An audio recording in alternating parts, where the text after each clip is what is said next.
I just ask that the public continue to keep U.S. Capitol Police and their families in your prayers.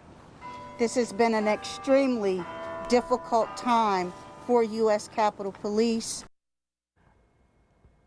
We continue our coverage this morning on the tragic events that unfolded yesterday afternoon in Washington, D.C. An attack that left a Capitol Police officer dead and another in the hospital this morning. We are learning more about the officer killed and the suspect's ties to Indiana. Officer William Evans had been with the Capitol Police Department for 18 years. His fellow officers and the other first responders escorted his body from the George Washington University Hospital to the medical examiner's office.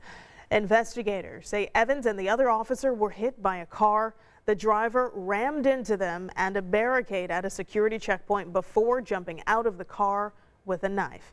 Now we are learning more about the suspect and his ties to Indiana. Rich White joins us live this morning with more on this. Good morning, Rich.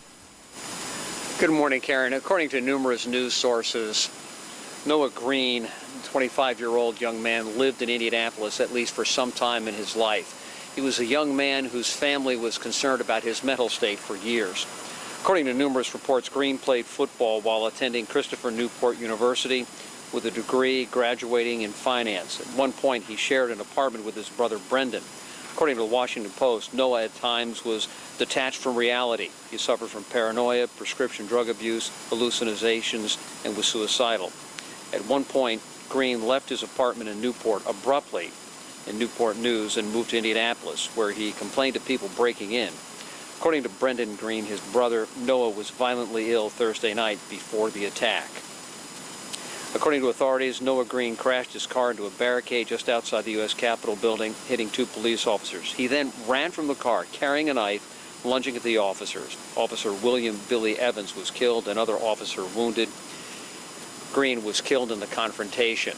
Exactly more details on what may have motivated this crime and precisely what happened are some of the details we hope to get today about this tragedy. Karen? All right, thank you, Rich. And we are going to continue to cover the story, of course, throughout the morning. So be sure to download our news app. That way you can get all of those push alerts letting you know about any updates.